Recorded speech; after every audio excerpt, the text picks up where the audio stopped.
just come from visiting a friend who's moved house. I would say she has an incredibly lonely life from the point of view of people. But she has moved house with her 30 chickens, pig, 2 goats. Oh no, more than that, there's 4 or 5 other something or others, like sheep. Oh, she's got a sheep or 2, that's right. But she's got, I don't know how many creatures around there. 2 cats, no dog, no people. 4 acres of lake in the country. Yeah. House only a couple of years old. I was going to say that in some sense she's a very well-off, very self-centered individual. I think she is self-centered, except that her self does include menagerie of animals.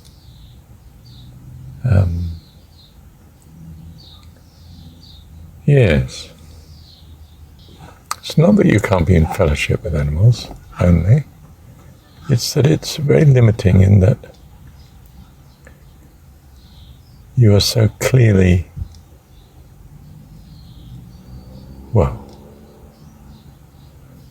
more sophisticated, more civilized, more in the direction in which you value.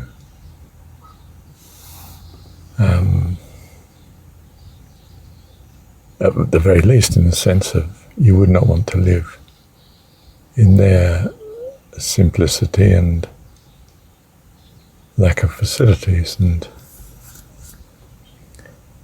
not to mention confinement. Even if they got the free run of your 4 acres, that's it, you know. And most of them haven't, of course. They've got a run, or they're penned in some sense. Not all. I think the chickens roam. And obviously the cats do. You don't get much training in relating and coping with equals or superiors in this sort of situation. People with more power than you in your culture and civilization. In fact, you don't get much experience of relating to people in your culture, apart from those that you allow in from outside as visitors or visited. And of course you do penetrate to some extent into your own culture when you go shopping, obviously, etc., etc. But very limited compared to living with other adult human beings of a similar sort of culture to your own. If you live very closely in family with someone who's not of the same culture, it's very much different. The demands on each of you can be very great in harmonizing the 2 ways of life in some tolerable way for both of you. So we find man is not to be alone.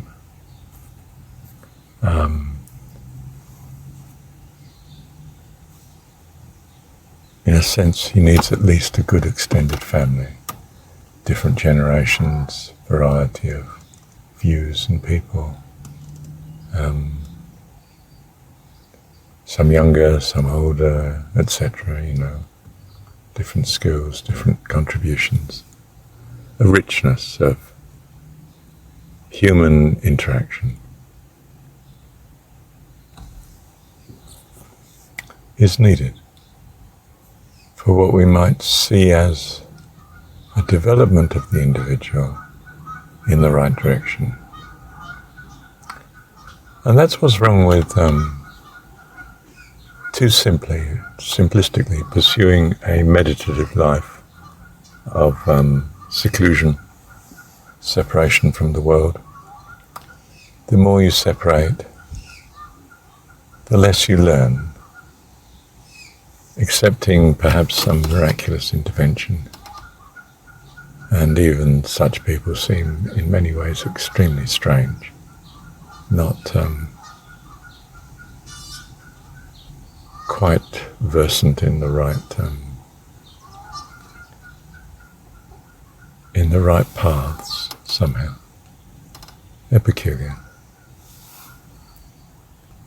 Don't mean all saints are peculiar, but certainly seems to be a risk of ending up just odd rather than saintly.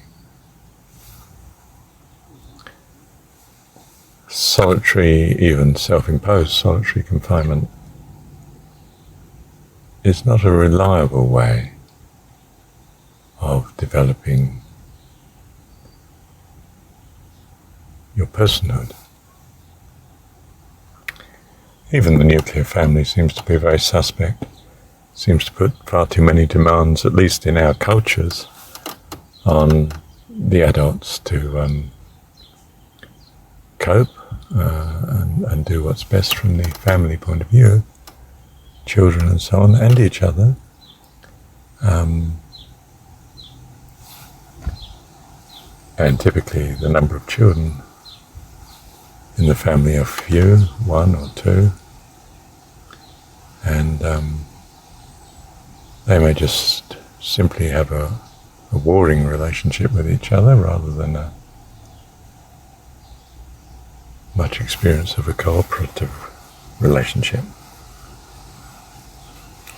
My second wife, I think of in particular, had 2 daughters. She was one of the 2 daughters, and they obviously murdered each other were murderous to each other while the parents were away at weekends in their teenage years.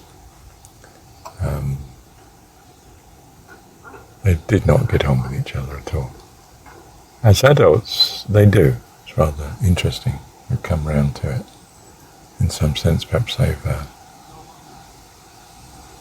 fashioned a solution to it, a good outcome.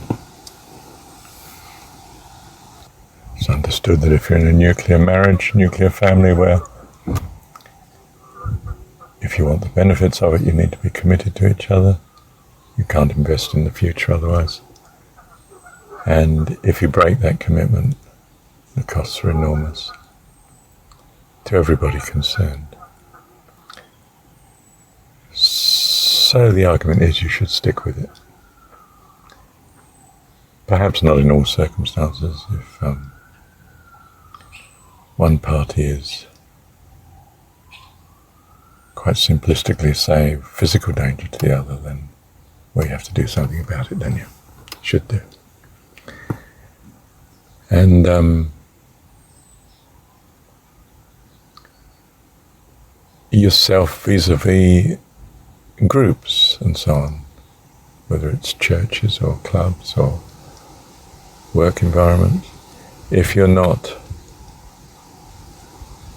going to be at all committed to a pretty long-term relationship, you don't invest in the future, in the future with them anyway, and you're the poorer for it. In general. Sure, you may find you've attached to the wrong group and you need to switch, but at some point you need to stay and let the group that you stay with mould certain things in your character that really, from an external objective point of view, really do need to be changed, not simply escaped from by moving on to the next partner or the next firm or the next course or whatever it is, that allows you a freedom from the last one because, I'm not bowing to that, I'm not going to be subject to that. You need to be stuck in some circumstances where you have to be modified, I was going to say. Your character has to be altered to accommodate rather than simply escaping, walking away from it. And I don't mean I know when and where this is to be the case, but I think it's highly likely. And a person who does just keep moving on, whether it's partners or clubs or churches or communities or nations. Some people keep moving around the world, don't they? Quite staggering. It shows, it's likely to have resulted not in a great richness of experience, but in a failure to have developed oneself. One simply become a tourist, a professional tourist. Rolling stone gathers no moss. Who wants moss? But it might be better than bare stone. Thank you, Heavenly Father. I teach my little girl, she does something that is antisocial, she doesn't answer someone, or she doesn't answer them in the right way, or she doesn't smile at them and welcome them, I say, don't do that, love. You spoil your life. People will take offence and you'll wonder why they don't want you around, why they don't want your company. And you'll find you lonely and isolated, starved of all the goodness that other people bring. Everything we do, look at this car, is the result of millions of people contributing something. Technologies, ideas, materials, skills, capital equipment that made this stuff, marketing abilities. It's the product of an incredible number of people putting some input into it in some way because of their occupation, profession, and so on.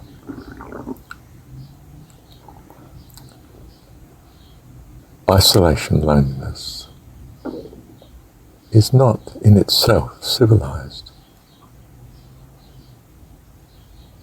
What we value of civilization is much of its comfort, its physical comfort, its safety, its provision, its variety and so on, its security. Yeah. You know it. So it's in your interest, love, to learn what's going to secure this and avoid that which harms such, and therefore harms you.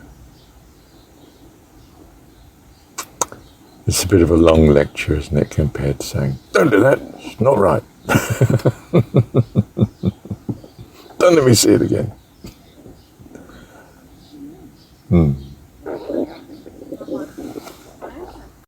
There are times when you have to act pretty strongly. She's about to do something that's going to cut her hand or something, or run across the road. Hey, stop, stop. It's a command. Well, you can get away with a few commands if they know that you love them. And that way they're blessed by the fact that you can use commands at times, should you need to, for their sake, well, for anyone's sake. You might need to. Thank you, Heavenly Father. I think most religious groups, especially the mystical side of any religion, counts it as particularly helpful to have times of seclusion, times of just self. Am I experiencing that at the minute? I'm sitting by the lake, which is my usual practice these days. Well, unless I'm dictating in bed in the middle of the night, but if it's daytime, I'm sitting by the lake, and if it's nighttime, it would be in bed. But if I'm not sleeping, you understand. And daytime, if I'm not socializing, which I do a lot of, I belong to things. I don't have a partner. I don't have a wife. No. I do live in a house with now 4 and soon to be 5 people in all. Well, 6 when my daughter's there, part-time, so to speak. And there's a dog and a cat and a kitten and people coming and going. I'm not in the house much. I tend to be more at the lake than in the house, I think, sometimes. Yeah. As regards being awake, anyway. Yeah.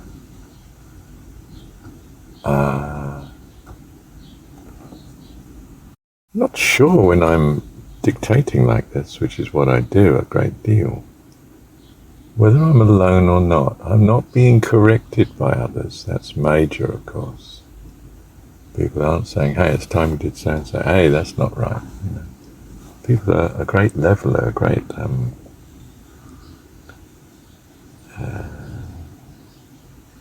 great experience, aren't they? But on the other hand, I'm not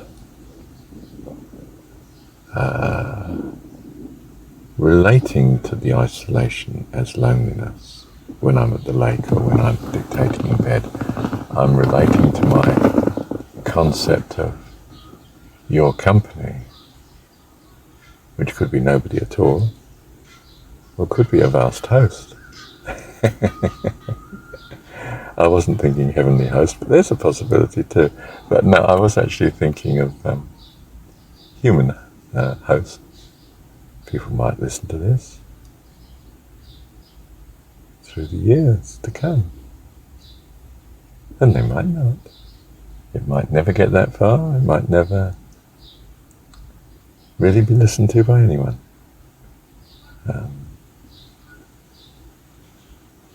Not significant to anyone. But it's not done with that in mind, of course. It's done with the possibility that it could be a blessing. Of course, to the extent that I'm astray or wrong or, not right, then it wouldn't be a blessing. It could actually be a harm.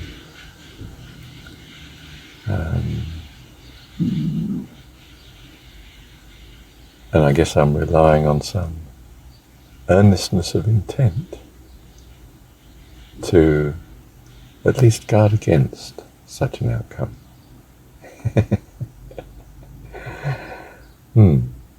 It's helped by the fact that this practice does not have an economic reward that would be buying my involvement through the possibility of monetary gain. I'm not doing it just for your sake. I enjoy greatly doing the recordings. I'm fascinated by what transpires in the recording that I don't expect to say.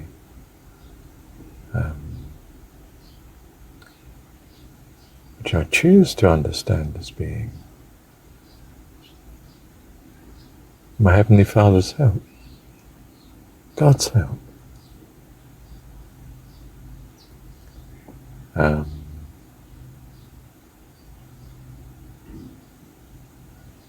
There is some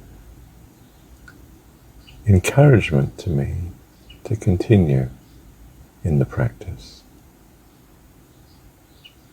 For me, it's a practice that's far more effective than meditating. Even reading. You can so often be reading something that's not so useful, leads you astray, or gives you the wrong mood, or, read that, so do I read it again or not? Not sure. Heard it before, Whereas this is always new. I have said elsewhere, I'm not always new. I mean, you may feel that I'm very repetitive. Point of obsession with some things, like considering John's Gospel, chapter 17, and holding the view that it's best to see God as your Heavenly Father, and best to practice being thankful to God, best from the point of view of spiritual outcome, and indeed, of course, life eternal.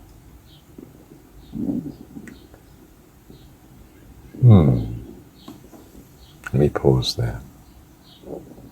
I find that recording is, for me, also in a more long-run sense, deeper sense, better than worship. Worshipping, when I'm singing in church full out, worshipping full on, Pentecostal style, I am full on, and it's a great intensity of experience. But there's an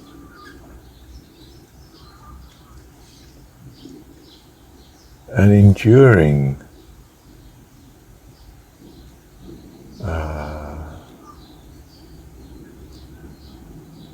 spirituality that comes from the recording, where my frame of mind is more enduringly improved. Yes, more that.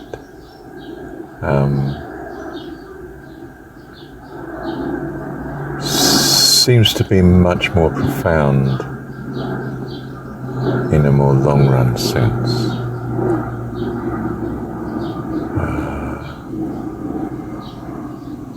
I can get irritated in worship for some reason, tired,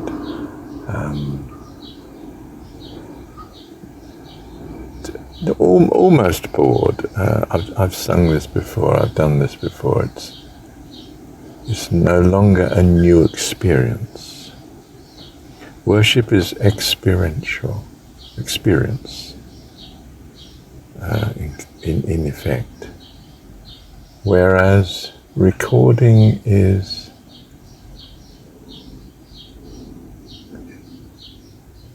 let me think about this a moment. A more enduring change of awareness.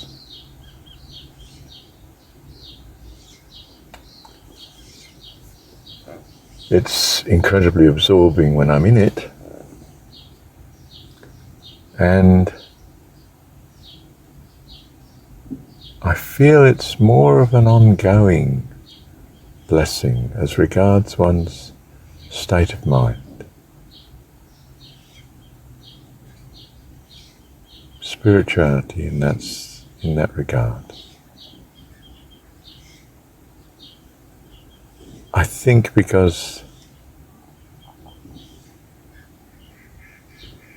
perhaps because I'm visualizing it being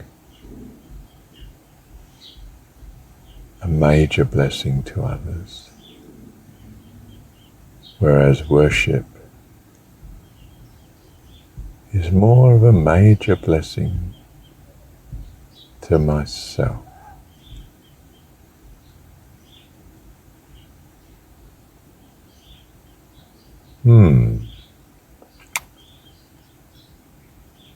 I think that's the case. Thank you, Heavenly Father. Yes, that's perhaps the fundamental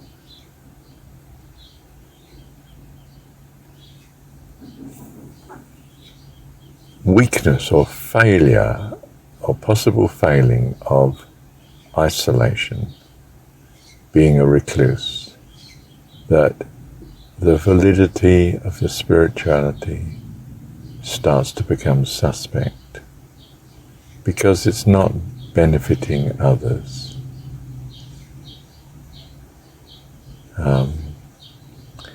unless you fervently believe that your spirituality in the world is itself going to affect people that you just don't even meet. Or, it causes you to make such profound utterances at times that totally transforms other people's lives in the right direction, that the seclusion's not a selfishness at all.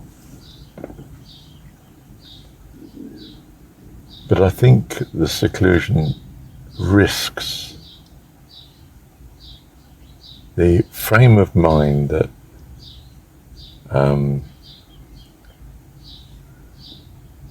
somehow assumes that, well, it's rather akin to God being not primarily concerned with my becoming spiritually perfect, but with all his creation. And if I'm not in tune with that goal,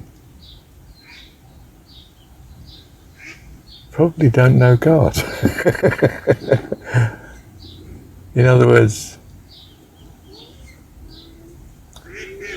I'm saying you can't become, let me state this in the extreme, you can't become perfect, complete, by pursuing self-perfection and completeness, because it's a self-contradiction. It's a contradiction of what your true self is to be, which is to embrace all the goodness of God, not just your narrow being. Far from it. So that to pursue, to say I'm doing meditation or yoga or Bible study because I'm wanting to be more holy, more godly and so on. Well, unless you have a pretty definite notion of that holiness and spirituality and godliness being something that's going to embrace all life, not just your own perfection, then it's self-defeating. Perhaps not entirely self-defeating, it might just lead to an enlightenment that subsequently leads you on to being a blessing to others. But it's not starting from the right corner. Perhaps you can't help that. You can only start the journey from where you are. And if your motivation is, I wish to be perfect, and perhaps, start to get the view that God is acutely concerned with my being perfect and my becoming perfect and me, then, got a long way to go before you catch up with someone who is not so handicapped with that distant start. Yeah. Thank you, Heavenly Father.